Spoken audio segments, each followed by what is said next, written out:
This Is Your Life, episode 25. This is your life. Are you who you wanna be? Hello and welcome to this episode of This Is Your Life. My name is Michael Hyatt, and this is the podcast dedicated to intentional leadership. My goal is to help you live with more passion, work with greater focus, and lead with extraordinary influence. In this episode, I'm going to be talking about what you can do to build a successful, long-term marriage. I've been married now for 34 years, and this is something I care about very, very much. But first, this podcast is brought to you by Dynamic Communicators International, producers of the SCORE, Launch, and Platform conferences. These unique events are designed for professional speakers and those who simply want to communicate more professionally. They provide the tools you need to take your speaking and your speaking career to the next level. The next SCORE conference is scheduled for October the 17th through the 20th in Vail, Colorado at the beautiful Park Hyatt at Beaver Creek. We had the conference at this location last year, and it was amazing. It was an incredible conference in a gorgeous setting, and I'm going to be there the whole week along with my partner, Ken Davis. And in addition to the formal instruction and the small group coaching, which will be excellent, Ken and I'll just be hanging out with the attendees. We've had some amazing discussions at the evening receptions. Gives you an opportunity to ask your questions, to discuss the projects that you're interested in. And we've got a lot of time together, whether it's over a meal or at those evening receptions. But for more information, go to scoreconference.com, and that's SCORE with 2 R's. So this last week was awesome. Gail and I spent 4 days in the Rocky Mountains over the Labor Day weekend with a handful of friends. We've done this every year now for 9 years, and we had such a great time. All of us have been married a really long time. In fact, one couple, Scott and Jill Bolander, just a little shout out to them, were celebrating their 40th anniversary, and they're still very much in love. But at dinner one night, I asked them, what are the 2 or 3 habits that you've practiced to create the kind of amazing marriage that you have? And they gave us 3 great examples. And I'm just going to share with you one that they shared with us. This is just terrific. In fact, I told Scott, you have got to write a book.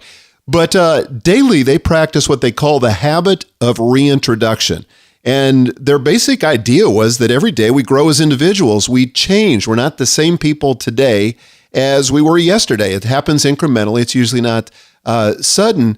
But we've got to keep reintroducing ourselves to one another so we don't suddenly wake up and discover that we're married to a very different person than the one we started with. So every night before they go to bed, they sit down and they have a cup of tea together and they share how they've changed that day. And it encourages regular, intimate dialogue. And I just thought that was such a great idea. Gail and I don't do exactly that, but we started practicing that, just talking at the end of the day about how we've changed since the day before, and it's been terrific. So anyway, we had this amazing conversation about marriage.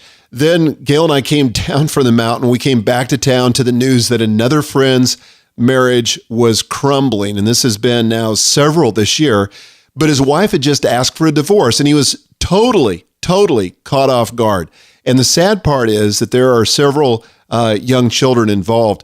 Last year, I watched another friend's marriage blow up when his wife discovered that he had yet another affair. It was his second, but his family and his friends, including me, are still reeling from the devastating effect of it. And I'm sure he is as well. But it has a consequence.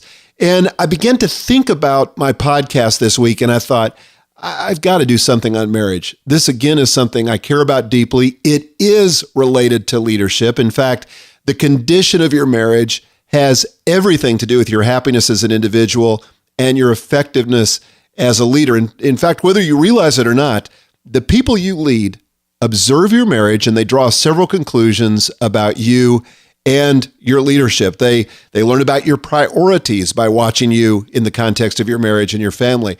They learn how you treat the people who are closest to you, which is hugely important as they consider whether or not they're going to continue to work for you.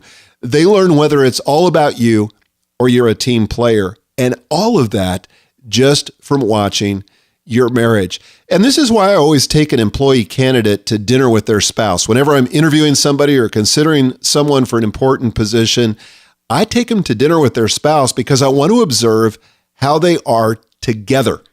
This will tell me more than I could learn from several interviews and a battery of psychological tests, both of which I recommend, by the way. But a dinner with the spouse really reveals a lot. And there have been people that frankly had made it through the hurdle of the interviews. The psychological tests looked good, but we didn't have a positive dinner. And I just bailed because there was something intuitive that told me something important about that person as a prospective employee by virtue of the marriage that they had created or not created it. And frankly, as a practical matter, if they've got problems in their marriage, it's probably going to show up at work. It's going to require additional time.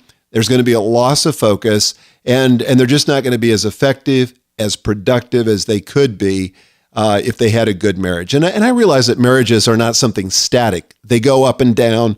Some days are better than others. Some weeks, some years are better than others.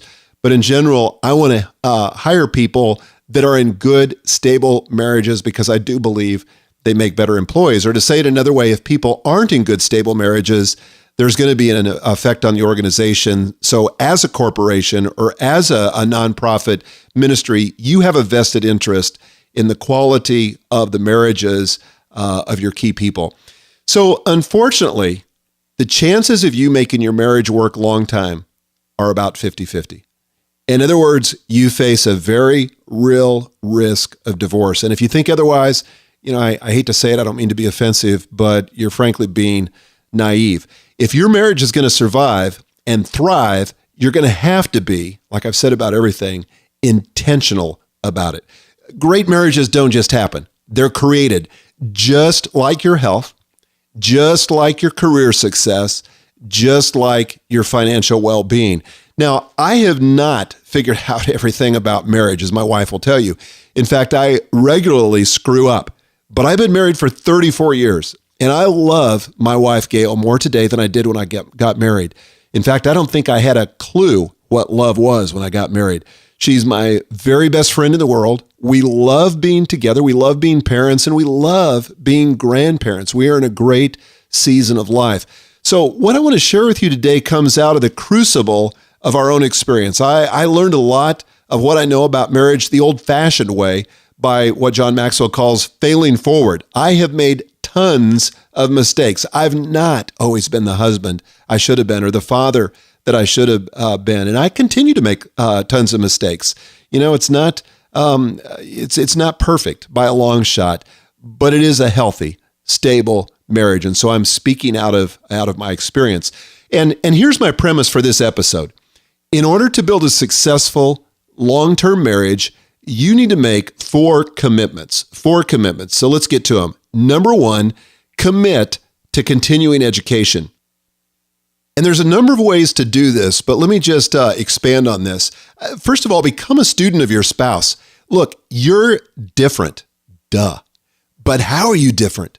This is going to take you a lifetime to unpack and to explore because your spouse is always changing. Even if they were static, given what human personality is and human nature is, it would probably take you a lifetime. But the fact is, it's a moving target. Your spouse is constantly changing. A friend said to me today, she's just not the same woman I married. Really? I hope not. I hope to God I'm not the same man my wife married. I've worked hard to change that. And I'm thankful that my wife is not the same woman I married. Like a fine wine, she's just getting better with age. And so I would start by taking the Strengths Finder test, both of you, which I discussed in episode 23 of this podcast, and that will give you a background. But it's a wonderful place to start because it will give you your 5 top strengths and will enable you as a couple to focus not only on how you're different, but where you're stronger together than you are separately. Well, in addition to becoming a student of your spouse, I'd encourage you to read books or, as I do, listen to the audiobooks when I run. You can kill 2 birds with one stone doing it that way. But just a few that I would recommend that have been helpful to me. Love and Respect by Emerson Eggerichs is a fantastic book. I read it with my mentoring group. I recommend it as the first book that every couple reads, but it's an excellent book on sort of the differences in the way that we have to relate to one another as couples and how to get out of what Emerson calls the crazy cycle that we often get into as couples. So Love and Respect. Sacred Marriage by Gary Thomas. And let me just say that this is a Christian book. It's a very Christian book. I'm a Christian. I'm not trying to press my values on you, but it comes from that worldview. And then The 5 Love Languages by Gary Chapman, realizing that there are a variety of ways that we express love and receive love. And it's important to know what our spouse receives as love, and then give them what they need. So read books, attend conferences. Emerson has a terrific conference called the Love and Respect Conference. Gail and I have been to it. It was just superb. Gary Smalley's seminars, anything that he does is excellent. His work in marriage has been great because he synthesizes so much of the research and makes it very practical. He puts the cookies down on the shelf where you can reach them. Just by the way, a footnote, Gary and his wife Norma are the ones that introduced Gail and me to one another now 35 years ago, and Gary actually performed our wedding ceremony. So we owe a huge debt to him.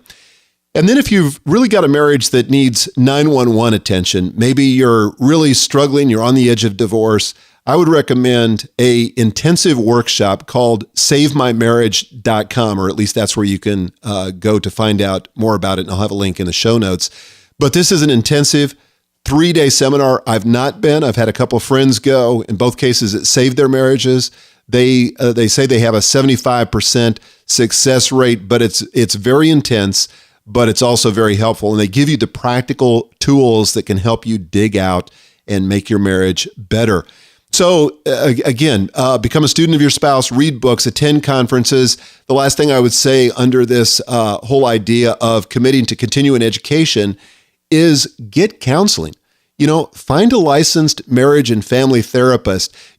Both parties, when they come to a marriage, bring themselves with their hurts, their wounds, their successes, their strengths, their weaknesses. I mean, it's an entire package. And so much of you becoming a different person and growing and becoming all that you were meant to be, as you're working that out in the context of marriage, is trying to deal with your own junk. And sometimes that just takes counseling. I remember when I went to a therapist for the first time, he said to me, Mike, the healthy people come to me. The people that are really unhealthy, they won't darken the door of a counselor. So don't think it's an admission of weakness because you go to a counselor. The healthy people get counseling because they want to get better, just like sick people who want to get better go to a doctor. And oftentimes a counselor can really help you sort through the events of your life, figure it all out so that you can move forward and have a positive, productive life. And I would just say that when you go to a therapist, get a referral from your pastor or get a referral from a friend, because not all counselors are created equal. They're not all the same. Not all of them are equally helpful. In fact, in some cases, they can be detrimental if you're not careful. So I would just say, avail yourself of that resource, but be thoughtful and intentional, as I always say, in selecting a counselor. So number one commitment is you got to commit to continuing education. Second commitment is commit to spending time together. If you're taking notes, here's how you spell invest, like investing time. T-I-M-E. You've got to make time for one another if you're going to have a successful long-term marriage. It's amazing to me that so many people are willing to invest such enormous spiritual, emotional, and financial resources in relationships other than the ones they have. And this is exactly what happens in the case of adultery. Rather than people investing the resources they have in their own marriage and making it better, they invest it in somebody else, and it never ends up being better. There's a horrific cost that no one counts. I remember hearing years ago, somebody said, the grass is not greener on the other side. Or he said, I think I may have that backwards.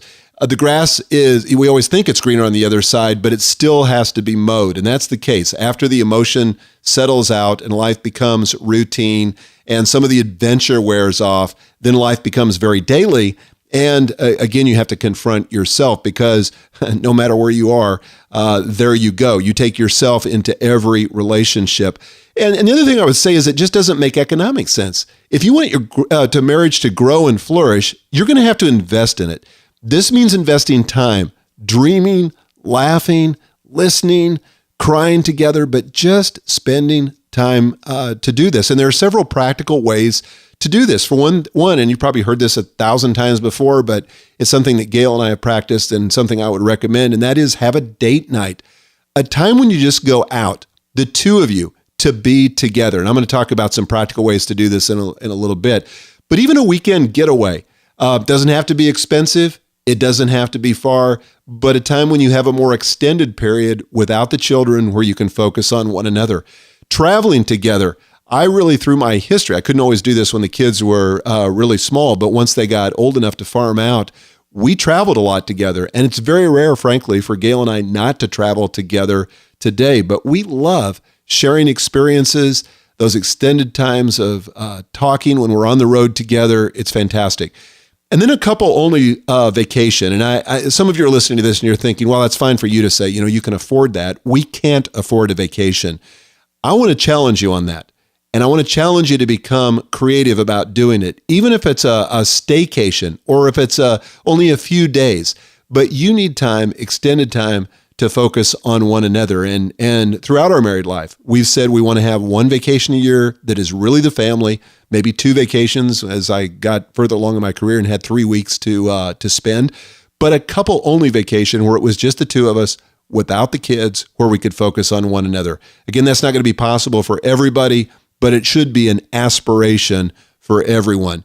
And when you're together, become fascinated with learning about your spouse. And as I said earlier, you can commit to a lifetime of this, but ask questions. More importantly, become an expert at asking the second question. This is what's really important, going deeper in the relationship and not just asking a perfunctory question like, how are you doing? But then when they give an answer, then asking, so how did that make you feel? Or tell me what happened next? Or something that takes the conversation down another level. And I love the way that my wife does this. I hope I've also learned some of this, but I see it even in my daughters, how they ask questions and how they ask the second question. And we tried to practice this around the dinner table as the girls were growing up. So the second commitment is to commit to spending time together. Third commitment, commit to set specific boundaries. The opportunity for adultery has never been greater. I mean, there's more interaction with men and women in the marketplace. There's more opportunity to meet someone attractive of the opposite sex. This is just part of our culture today. And the consequences are huge. I don't have to tell you this, I'm sure, because you probably witnessed it firsthand. Hopefully you haven't experienced it, but maybe you have. There's no faster way to destroy your legacy than this. It can take years to recover from it. And the problem is that most people don't start with an intention to commit adultery. They don't. I mean, most people don't wake up in the morning and think, today I think I'm going to have an affair and it's going to ruin my relationship with my children, not to mention my spouse. It's going to have consequences at work. I'll probably spend years trying to recover from this. No, instead they fall into it. And do not think you're beyond temptation. You're not. Given the right set of circumstances, most of us would or could succumb to this temptation. So I think the first thing that we need to do is that we need to be aware of our own propensity, our own biology, our own hormones. I mean, this is not always, something that has a malicious intent. We can fall into it in the right circumstances if we're not smart. More importantly, if we're not wise. Well, one key is making sure you don't ever find yourself in those circumstances. For example, if you have an alcohol addiction, it's probably not going to be a good idea for you to hang out in bars or keep alcohol in the house. If you've got a problem with your weight or with your health, it's probably not a good idea to keep your refrigerator stocked with junk food or high-calorie processed snacks. Instead, you want to set yourself up for success and avoid setting yourself up for failure. So I suggest establishing a specific set of boundaries for your marriage. And this is something that Gail and I have done and something I highly recommend. And it may sound old-fashioned, perhaps even a little legalistic. So be it. I think our world could use a little old-fashioned common sense, don't you? I have 3 boundaries that I try to live by. Number 1, I will not go out to eat alone with someone of the opposite sex. I just won't. That's rule number 1.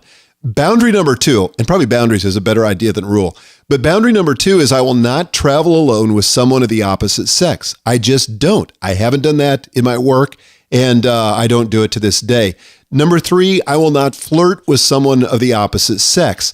And this is probably the biggest temptation. Some people just have flirtatious personalities. It's easy when the sexual chemistry gets going to just kind of flirt with somebody, and it's usually under the guise of humor. But I just don't do that. I don't think I'm a boring person to be around. I try to be fun. I try to have humor. But there's a difference between that and flirting. And you know where the line is. You know when you slip over into it. But I've written about this in the past, and a few people took offense, so I want to take a moment to address that. They said that I was denying women the same opportunities as men by having this set of boundaries and practicing them in my career. But I don't think this is true, and I don't think it's true based on the record. For example, 2 of my 5 executive vice presidents at Thomas Nelson were women. And one reader wrote, and this is a quote, she said, "I agree with you that marriage should be honored, but 2 of your guidelines seem discriminatory towards professional women, the ones about eating and traveling alone. As a professional woman who's working in male-dominated industries, I would have been very lonely and left out of projects if my peers had followed your advice. I think it is better advice to regard women as professionals and people, exclamation point. We are not allowed to break up your marriage only to do our jobs and advance in our careers. Sure, there will be occasions when attraction comes into play, but be aware and use good sense in those cases. How do you handle it when one of your female direct reports needs to go out with you or to an out-of-town meeting? Do you require her to stay behind?" End quote. Well, first of all, I think it's a great comment. This raises some really important issues that I want to address. And first, my advice applies equally to men and to women. I don't have this view, that women are dangerous and, men are victims and they have to be careful. No, it has nothing to do with that. I don't think women are dangerous. I don't think they're out to break up marriages. I don't think this is true of men either. I just don't want to give myself or anyone else an opportunity to do something stupid in a moment of weakness. In terms of how I handle it, when one of my direct reports needs to go with me to an out-of-town meeting, we just bring a third person. Yes, it costs a little more, but it's worth the additional investment, especially if you've ever reaped the consequences of adultery in your organization or in your company. The cost is infinitely more than this small cost of investing in additional travel. In fact, I would also argue that this policy creates more opportunities because that third person who otherwise wouldn't be asked gets to go on trips, gets to go to lunches, gets exposed to lots of stuff that they otherwise wouldn't get exposed to. So I think it's a good policy, and I practiced it and encouraged my direct reports to practice it as well. But obviously, you can do what you want. These are my guidelines. Yours may be different. And by the way, if you have different guidelines, I'd love to hear them fleshed out, and you could do those in the comments, and I'll give you a link here just in a little bit. Regardless, I don't want to be legalistic.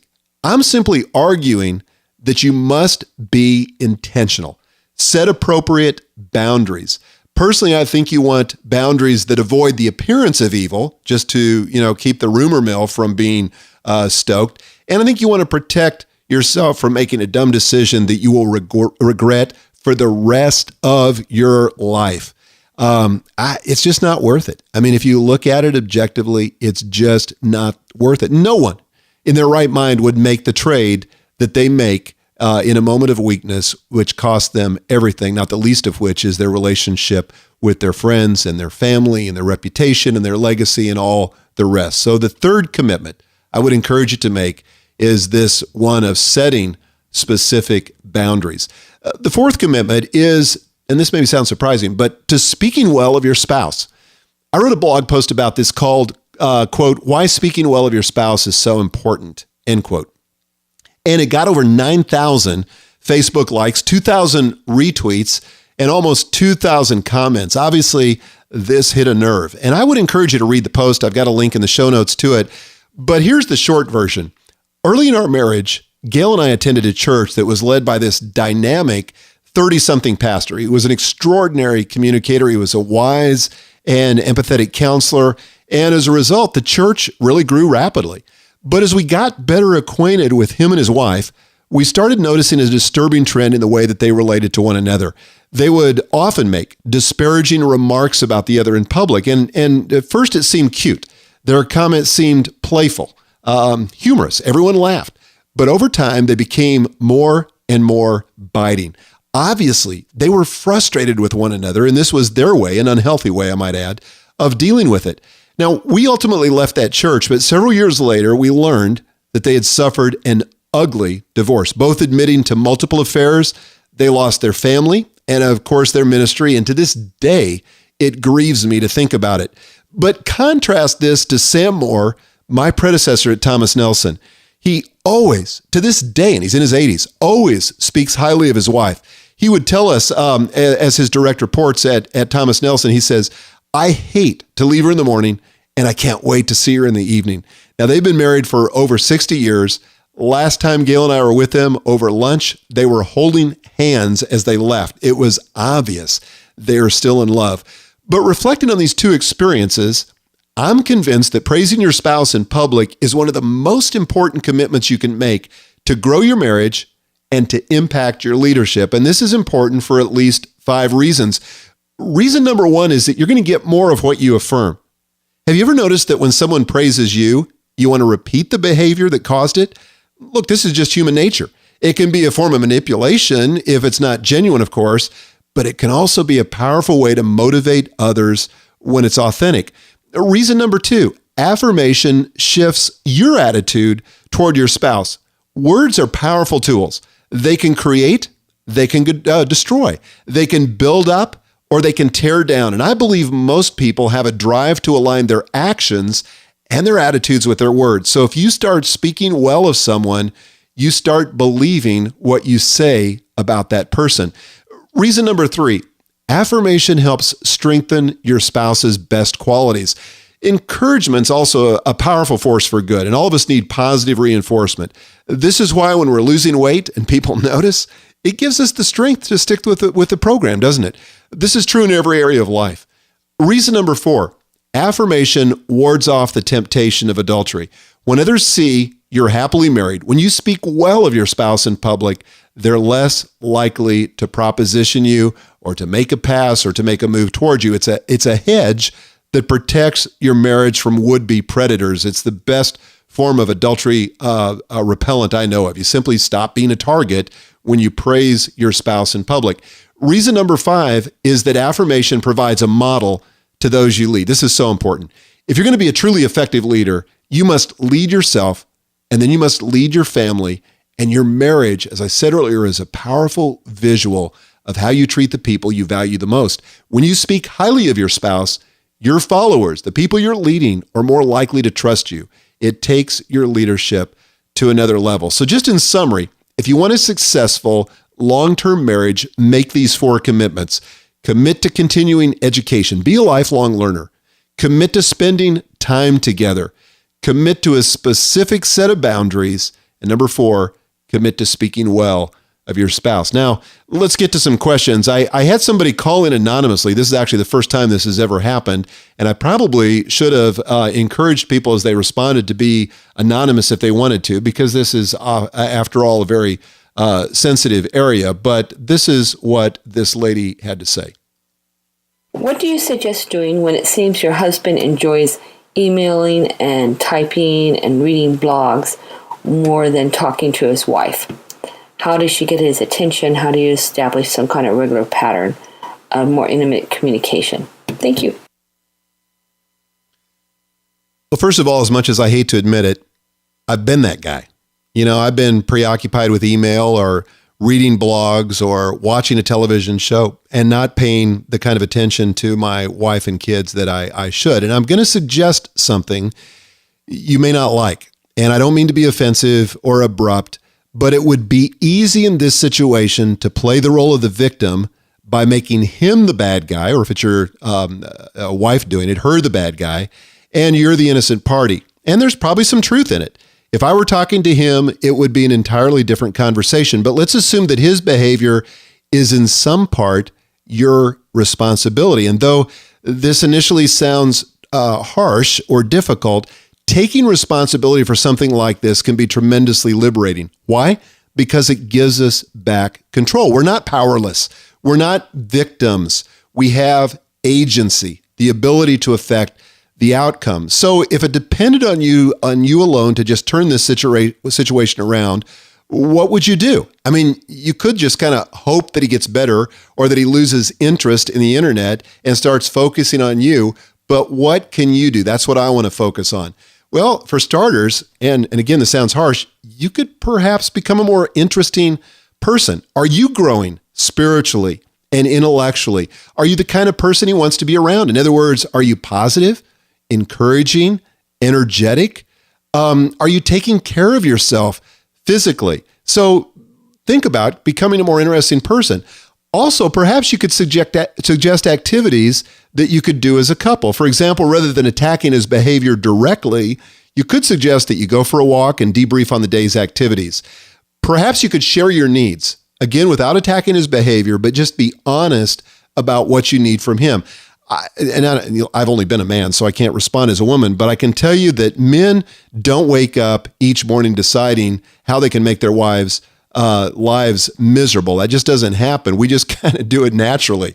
You know, we tend to be preoccupied, tend to be selfish, and maybe I'm speaking for all humans.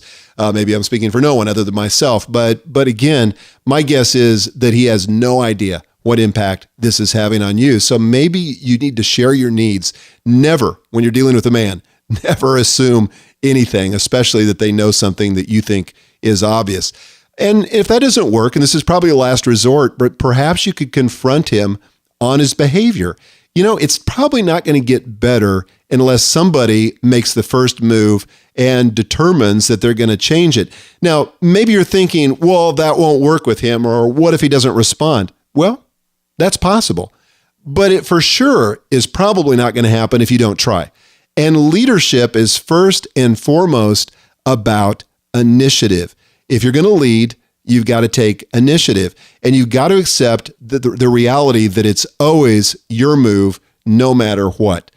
The next question comes from my friend Eric Fisher. Eric, take it away.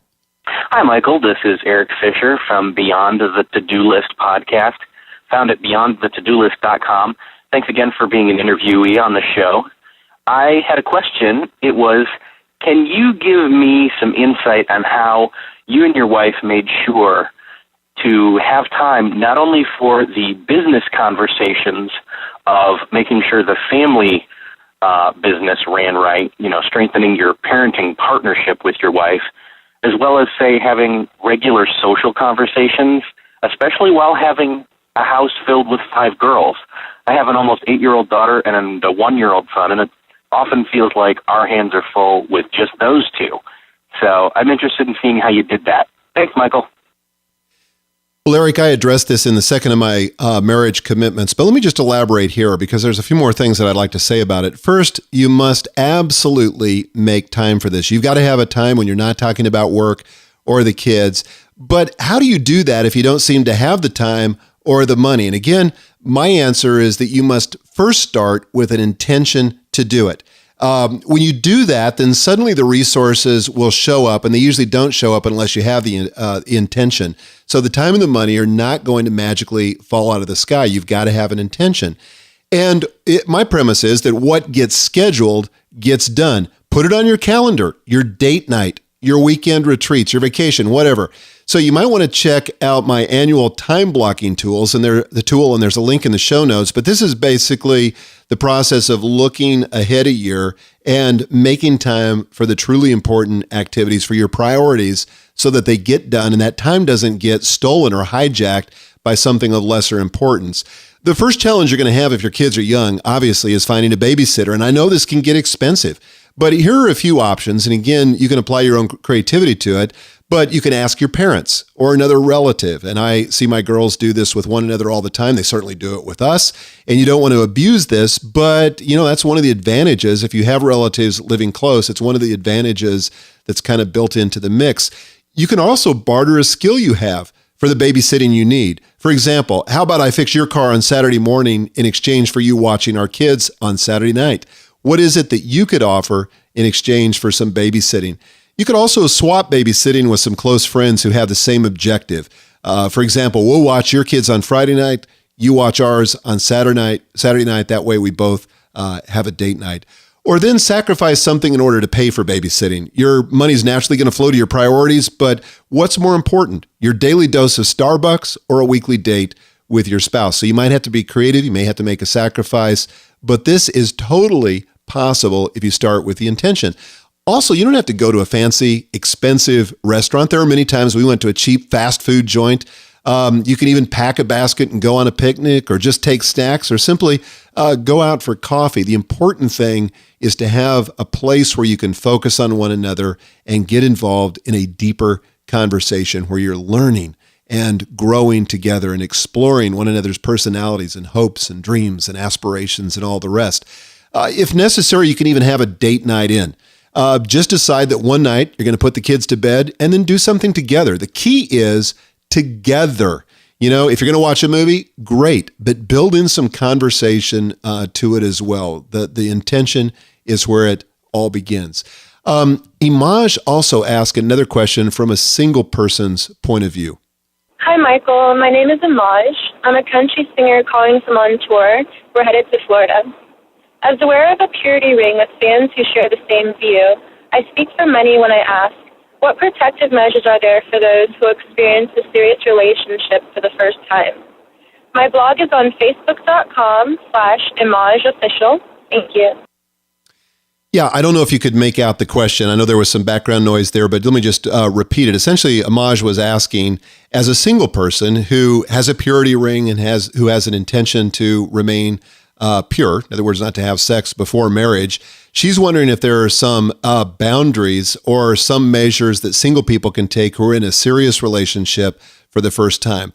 Great question, Amash. This shows me that you're intentional about your life and you're not just going with the flow. That puts you ahead of about 90%, 95% of the people out there. The first thing I would encourage you to do is to think through your own standards or boundaries. Write them down. What are you committed to before marriage? Where are you going to draw the line? You're going to draw the line somewhere. It's either going to be intentional or it's going to be unintentional. And it's either going to be something that serves the relationship or ends up something that destroys the relationship. So be intentional. Set your standards, set your boundaries, and actually write them down. Second, I would encourage you to have a conversation with the person you're in the relationship with. Your goal is alignment. Talk it through. This will be a great exercise in deepening your relationship, but talk about the outcome that you want and how these boundaries can serve the outcome. And by the way, the rules or the boundaries are never an end in themselves. They're employed in the service of a higher objective, something that's precious or important to you. And when you do that, then the boundaries make sense and they're not burdensome. Third, I would discuss how you're going to handle it when you step over the line or are tempted to step over the line. And I would give one another permission to throw a flag on the play, to blow the whistle, to call foul. And if the other person won't respect your boundaries, you're in the wrong relationship, period. I just talked to a girl a couple of weeks ago. This was a girl that was an adult, about 30 years old, and she talked about this relationship she had with this man that she loved, but he would not respect her boundaries. He kept pushing her, and she was very uncomfortable with it. And I just challenged her to ask, no matter what her feelings were, is this the guy that she can really respect and spend a lifetime with if he won't respect her now? I mean, before the marriage, people are on their best behavior. It does not usually get better after marriage. So if he's going to violate your boundaries now and not respect them, what is it going to be like after you're married? That's a question you've got to ask. And fourth, I would find someone to hold you accountable. Maybe it's another couple, maybe it's an older couple, maybe it's your pastor or a spiritual director, but somebody that can hold you accountable to the boundaries that you've written down, discussed, and agreed on together. So that's about all the time we've got for questions. I want to leave you with this question, and I hope that you respond to this on my blog, in the show notes at the end, in the comments section, but is to think about the couples who have been happily married for a long time. What are the habits or the practices that you observe in their marriage that have served them well?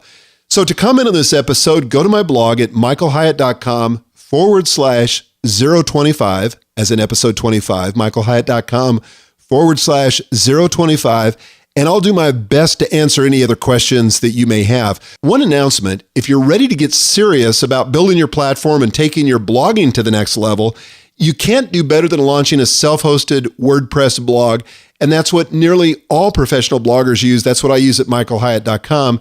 And if you're a little technically challenged, if you've been afraid to try and install WordPress on your own, I've got great news. A few weeks ago, I produced a free screencast called How to Set Up a Self-Hosted WordPress Blog in 20 minutes or less. The short video will take you through the process, click by click. Trust me, anybody can do this. And you can find that screencast at michaelhyatt.com/WordPress setup, /WordPress setup. There's a link also in the show notes. Well, that's about it for this episode of This Is Your Life. I'd also be grateful if you would rate my podcast on iTunes. That helps tremendously with keeping my podcast visible so people who have never heard of it can discover it. If you'd like to comment on this episode, please go to michaelhyatt.com, go to the show notes for this episode, and scroll down to the comment section. I would love to hear from you. Comment, question, whatever is on your mind, let me hear from you. But until next time, remember, your life is a gift. Go make it count. Are you who you wanna be? This is your life. Are you who